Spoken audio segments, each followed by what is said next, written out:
Primera Plana. Carlos Herranz.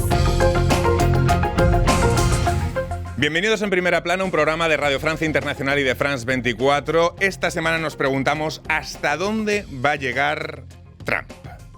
Tras la operación Maduro en Venezuela, son muchas las incógnitas sobre si estamos ante un nuevo orden internacional. Vamos a intentar resolverlas hoy y para ello nos acompañan Yoletti Bracho, profesora de Ciencias Políticas en la Universidad de Aviñón. Bienvenida. Gracias.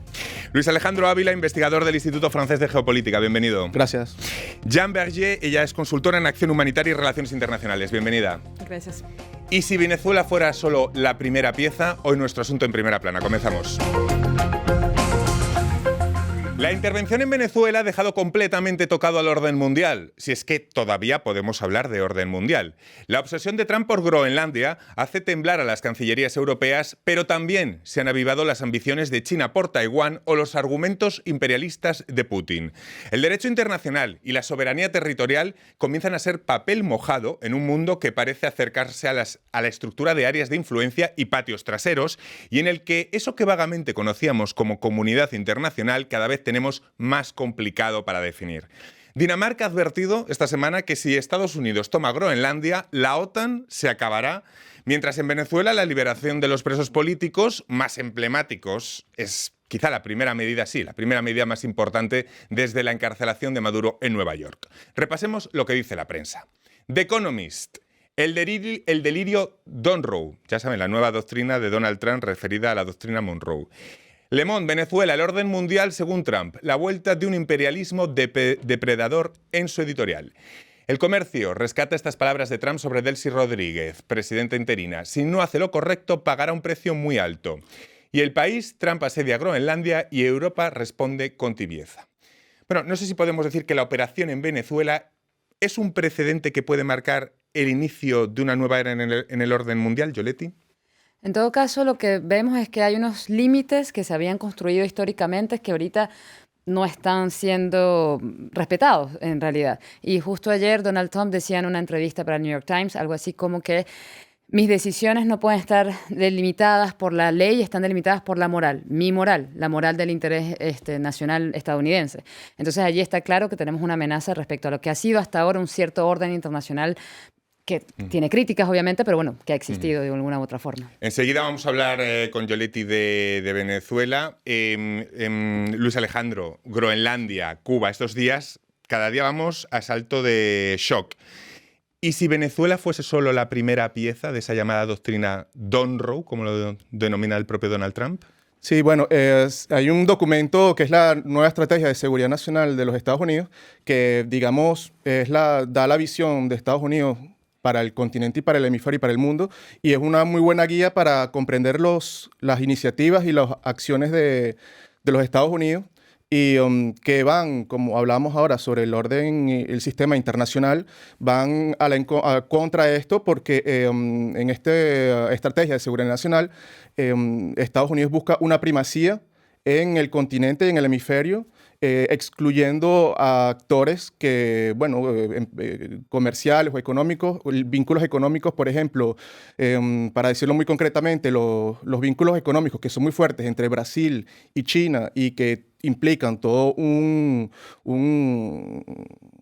logística que desemboca, por ejemplo, en el puerto de Chancay para exportar productos de Mato Grosso, de estas zonas. Todo esto ya, digamos que está puesto sobre la mesa para que sea poco a poco desmantelado. Es, digamos, una concretización que se busca con esta estrategia de seguridad nacional. En Groenlandia aplica la misma lógica. Es decir, que desde un punto de vista geoestratégico es importante este territorio porque está cerca de Rusia y de China. Con la desaparición del hielo por buena parte del verano, se abre una tercera ruta comercial que atraviesa justamente, pasa muy cerca del territorio de Groenlandia, además de consideraciones ya propiamente sobre el territorio como recursos que poco a poco, como grafito, cobre o tierras raras, que pueden ya ser más accesibles con el paso del tiempo. Vemos que entonces esta visión que que se ejemplifica con muchos puntos, como Panamá, justo cuando Trump se inauguraba en el gobierno, marca muy claramente una visión que se aparta del derecho internacional. Jan, ¿estamos ante un imperialismo sin tapujos, sin complejos, en pleno siglo XXI? Sí, claro, y estoy de acuerdo que esta intervención está en línea con el nuevo enfoque de Trump y de los Estados Unidos para las relaciones exteriores. Y bueno, no es una sorpresa este imperialismo porque realmente marca un cambio de enfoque de parte de los Estados Unidos. No estamos con los Estados Unidos del siglo pasado, esta idea que los Estados Unidos van a estar la policía del mundo, ayudar a la democracia, etc. Ahora, Trump y los Estados Unidos tienen un enfoque mucho más transaccional, violento, y la idea que las relaciones exteriores deben ayudar, deben profitar a los Estados Unidos. Así, bueno, no vamos a ver discursos sobre los derechos humanos o no sé qué, no es la idea. Áreas de influencia asumidas. Estamos en eso para que no nos equivoquemos. Y sí, solo un punto sobre la primera pregunta, porque para mí es un punto, una pregunta mayor. Estoy de acuerdo que vemos un nuevo orden internacional, pero para mí no es el principio, es más una etapa. En el sentido que este imperialismo, estas violaciones del derecho internacional, les vemos en Ucrania, en Sudán, en Gaza, en otros países. No es para decir que eso no es grave, pero que no hay solo los Estados Unidos. Yoleti, pongamos el foco en Venezuela, la excarcelación de presos políticos más emblemáticos que se ha producido en las últimas horas. No sé cómo valora este paso y qué peros o qué reparos hay cuando hablamos de una transición democrática hacia algo.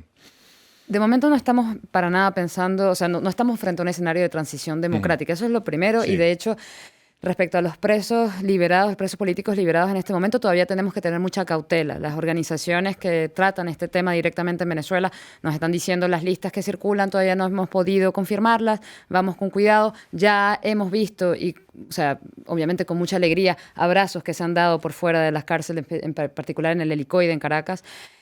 Además, las personas excarceladas no quiere decir que están liberadas, o sea, ellas pueden también estar por fuera, pero todavía con todo el proceso penal encima y con estas restricciones importantes en su libertad.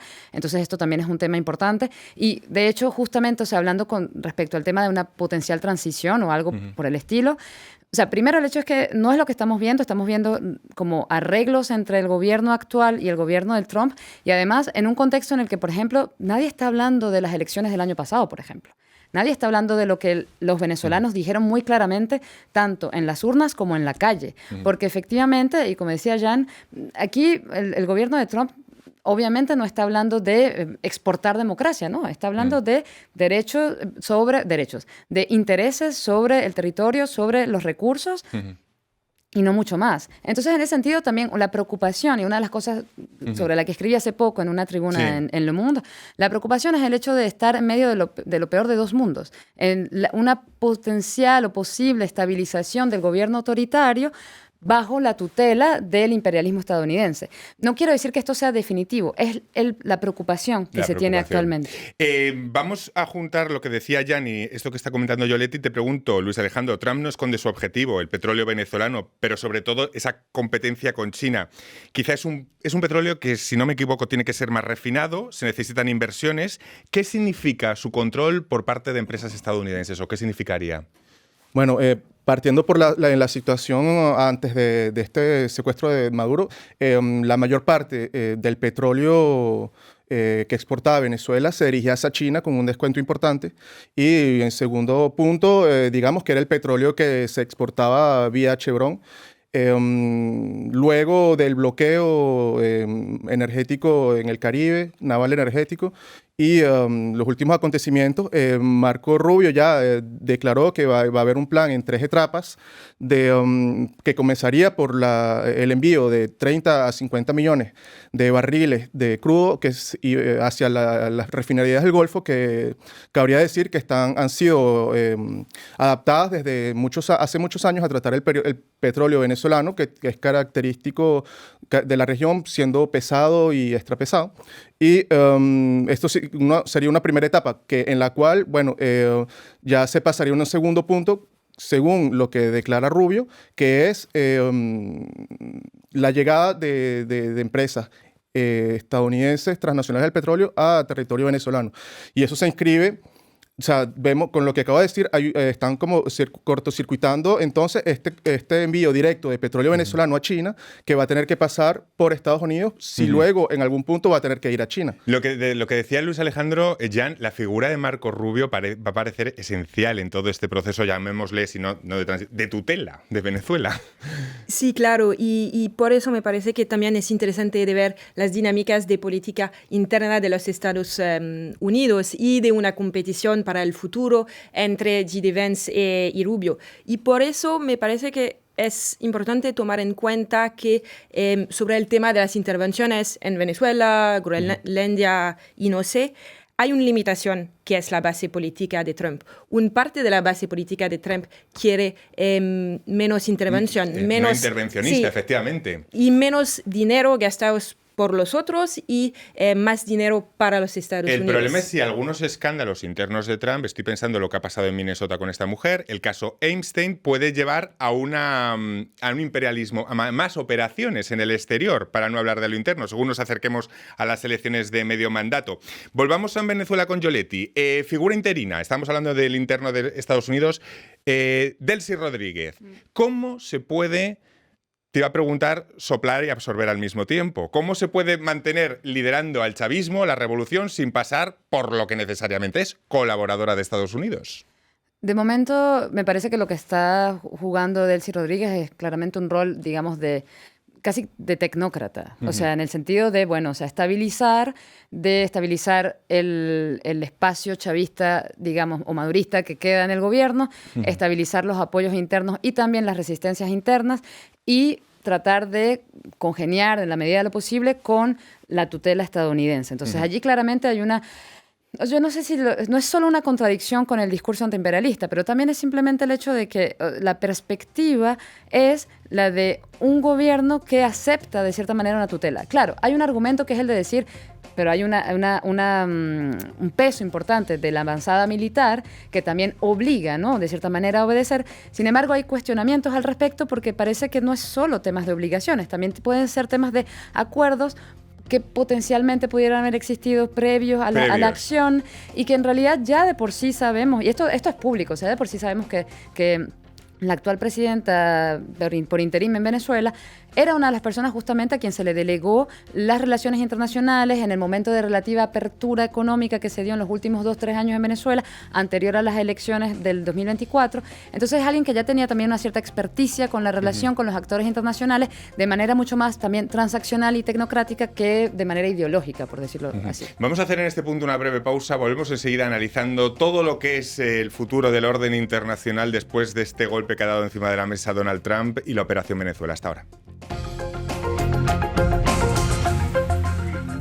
RFI, la selección del mes. Alma Rechtman. Si les chiens n'aboient plus, qu'ils me mangent toutes crues, que leur croc décore ma chair. Si les oiseaux chantent faux, qu'ils veulent plus voler haut, que leurs plumes s'effritent en hiver. La Cafetera Roja.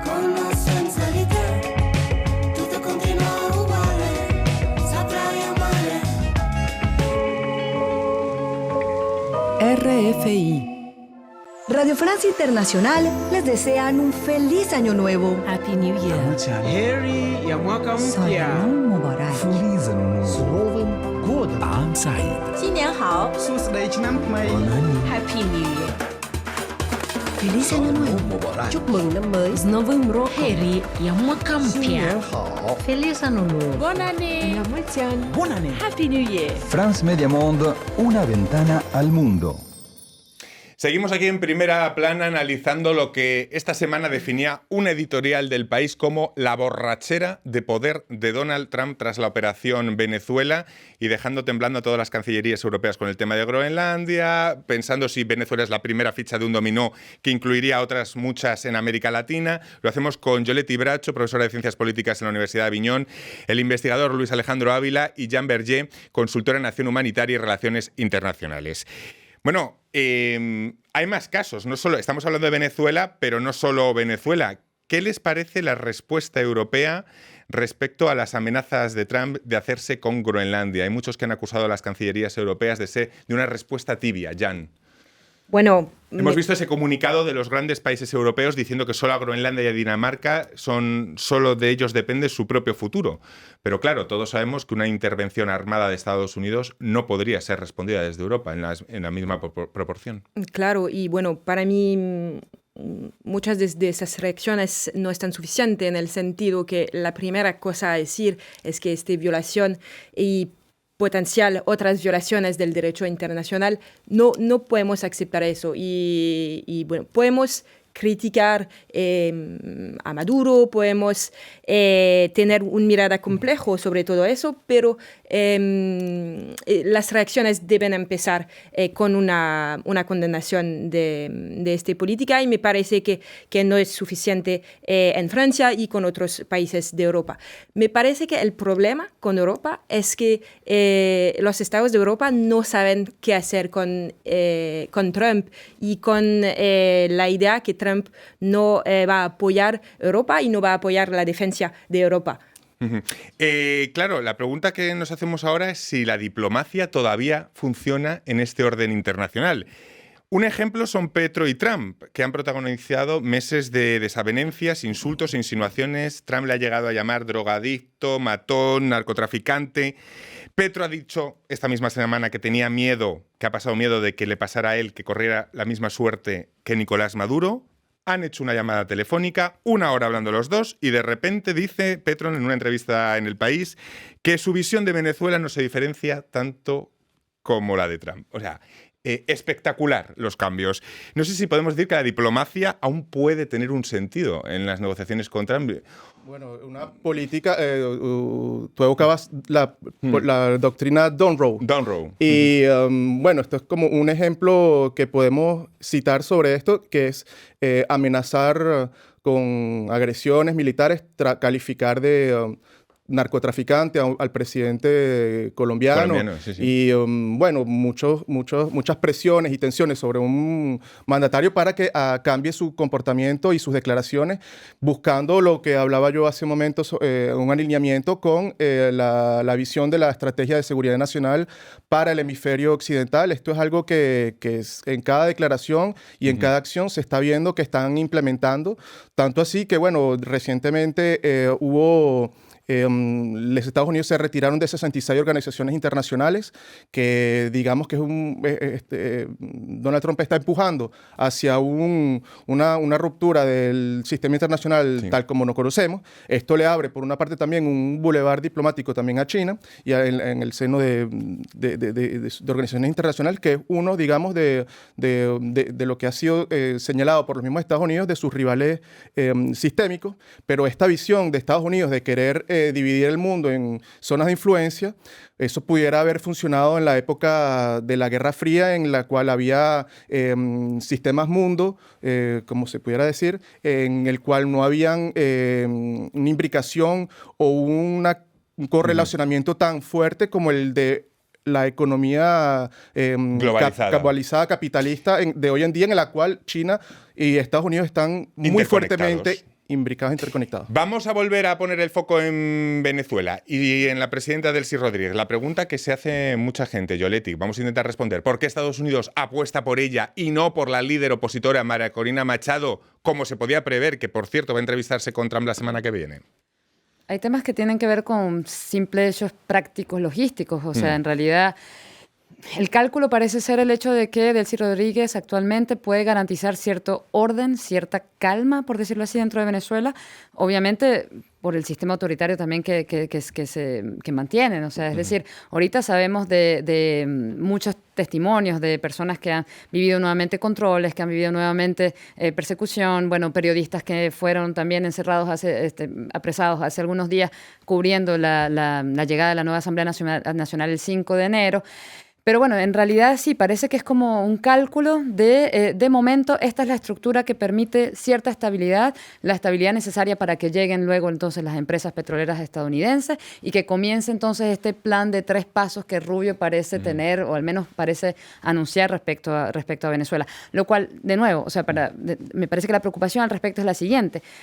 Los venezolanos en medio de todo eso, o sea, la población venezolana en Venezuela y la diáspora venezolana, que parecemos estar muy poco dentro del cálculo de lo que se está haciendo respecto a la idea de cómo se va a gobernar Venezuela en un futuro, cuál es el proyecto político, cuál es el proyecto económico. Eso, digamos que no es solo por un tema de moral, es un tema también de legitimidad de lo que va a pasar en este país y lo que eso implica también a nivel internacional. Si un país y la voluntad de su población puede ser puesta bajo tutela con tanta facilidad, ¿cuántas veces más pudiera ocurrir esto en los próximos meses, años, y esto termina siendo como el modelo, ¿no?, del gobierno, de la gobernanza internacional?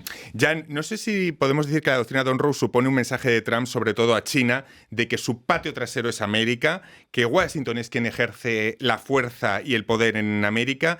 No sé si esta competencia es la base que fundamenta las acciones de Trump ahora mismo, ese pulso con China. Sí, sin dejar claro que es su patio trasero.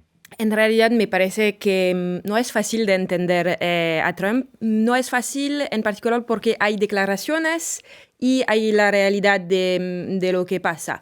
Claro que lo que vemos en este nuevo orden internacional es la idea que los Estados Unidos quieren, no quieren estar en un estado de multilateralismo. Quieren realmente estar en un orden que profita a los Estados Unidos. Y en eso me parece que hay 2 cosas. La competición con China, en particular sobre los recursos naturales, pero también debemos ver un tema de convergencia con Rusia. Y eso es un tema importante a entender, que Rusia, como los Estados Unidos, tienen una misma visión de las relaciones exteriores y también una convergencia ideológica muy a la izquierda. Y me parece que quizás es también un poco la idea de Trump de dividir el mundo entre los Estados Unidos, entre Rusia y la competición con China. Luis Alejandro, sí. No sé si el control del Ártico, del que estamos hablando muchos de estos días a partir de lo de Groenlandia, ¿cuál es la clave que quiere Estados Unidos en el Ártico? ¿Un control militar, un control de materias primas, un enfrentamiento con Rusia y con China por su control? Hay varios puntos. Podemos comenzar, por ejemplo, por el control de flujos. Y para ejemplificarlo, recientemente una portavoz del Ministerio de Relaciones Exteriores chino dijo que habría que respetarse los activos y los acuerdos que se tengan entre China y Venezuela. Eso quiere decir, por ejemplo, la exportación de petróleo hacia China, que influye flujos. Ahora voy al Ártico. Ya está pasando, actualmente hay 2 vías árticas para transitar. Va a abrirse en el futuro, con el producto del calentamiento global, una tercera vía que va a pasar muy cerca de Groenlandia, recortando los tiempos de tránsito para el comercio mundial. Ese control de flujos comerciales es un punto. Otro punto es, geoestratégicamente hablando, posicionar defensas misilísticas en este territorio es clave y estratégico porque está muy cerca de Rusia y de China. Igualmente, es un territorio que posee riquezas minerales importantes en cobre, en grafito, tierras raras igualmente, y el control de este territorio, digamos, que viene a expandir lo que sería la frontera de los Estados Unidos, que hasta los años 90 se había expandido hacia el Caribe. O sea, es decir, en los años 90, bajo Bill Clinton, ellos decretaron la Third Border Initiative, la iniciativa de la tercera frontera. Aparte de la frontera en el sur con México, la frontera en el norte con Canadá, la zona Caribe de los años 90 es identificada como la tercera frontera de carácter marítimo de Estados Unidos. Ahora, si llega a concretizarse una apropiación, una anexión de Groenlandia, el territorio de los Estados Unidos, vemos que entonces el espacio se vuelve mucho más importante, bueno, contando también Alaska. Yoletti, volvamos a Venezuela, pero vamos a poner el foco en la conversación global que está teniendo este asunto, porque es bastante sorprendente, ya no solo en redes sociales, sino también en los políticos de muchos países. Usted nos explicaba, ojo con la transición, como decía en su tribuna de Le Monde, y luego vemos cómo se simplifica de una manera tremenda. Cómo la derecha se queda descolocada con la posición que adquiere María Corina Machado, aplaude a Trump y luego se siente descolocada. Cómo la izquierda condena más la operación, pero algunos sectores siguen siendo recalcitrantes y romantizan todavía lo que es Maduro. Es decir, ¿cómo se queda difuminado todo lo que es la realidad venezolana en conversaciones a veces entre derecha e izquierda que poco tienen que ver con esa transición a la que usted se refería? Bueno, una de las cosas que pudieran ser una brújula para pensar esto es que ¿cuáles van a ser las condiciones de vida de los venezolanos en los próximos días, semanas, meses? De los testimonios que me empiezan a llegar ahorita de Venezuela nuevamente vemos el peligro de la hiperinflación, o sea, nuevamente el dólar paralelo está aumentando a un ritmo, bueno, obviamente acelerado. Hay personas que empiezan a pensar en esto como una especie de economía de guerra, aunque no haya guerra como tal. Incluso, o sea, ya sabemos que de por sí el gobierno autoritario ha destruido los derechos sociales y de los trabajadores en Venezuela. Sin embargo, la llegada de estas empresas petroleras de Estados Unidos a Venezuela, ¿hasta qué punto realmente nos garantizan el hecho de que nuevamente los venezolanos accederán a derechos sociales, a derechos del trabajo? ¿De qué manera esto nos puede realmente garantizar que va a haber una consulta finalmente de la soberanía popular venezolana respecto a lo que quieren sobre su país? O sea, nada de esto está claro y nada de esto puede ser leído únicamente a partir de lo que fueron lecturas pasadas, de lo que ha sido Venezuela, de lo que ha sido también la instrumentalización del tema venezolano en la política de los países, de diferentes países, de la instrumentalización incluso de las migraciones venezolanas, que han sido también como el espantapájaro de muchas de las elecciones de los últimos años. Y una de las cosas que hoy en día, al menos, o sea, digamos, lo que llega para mí desde Venezuela es cautela con los análisis y sobre todo no hay negros y blancos en esta situación, y más aún el hecho de que los actores que se han evocado el antiimperialismo claramente están cediendo cosas que se supone no deberían haber cedido, y los actores que supuestamente iban a defender la democracia venezolana están claramente, bueno, ofuscados en otra cosa. Nada es lo que parece, y lo estamos viendo con muchísimos ejemplos en la actualidad. Muchísimas gracias a los tres, Yoletti, Luis Alejandro, Jan, y a todos ustedes. Hasta la próxima semana aquí en Primera Plana. Gracias.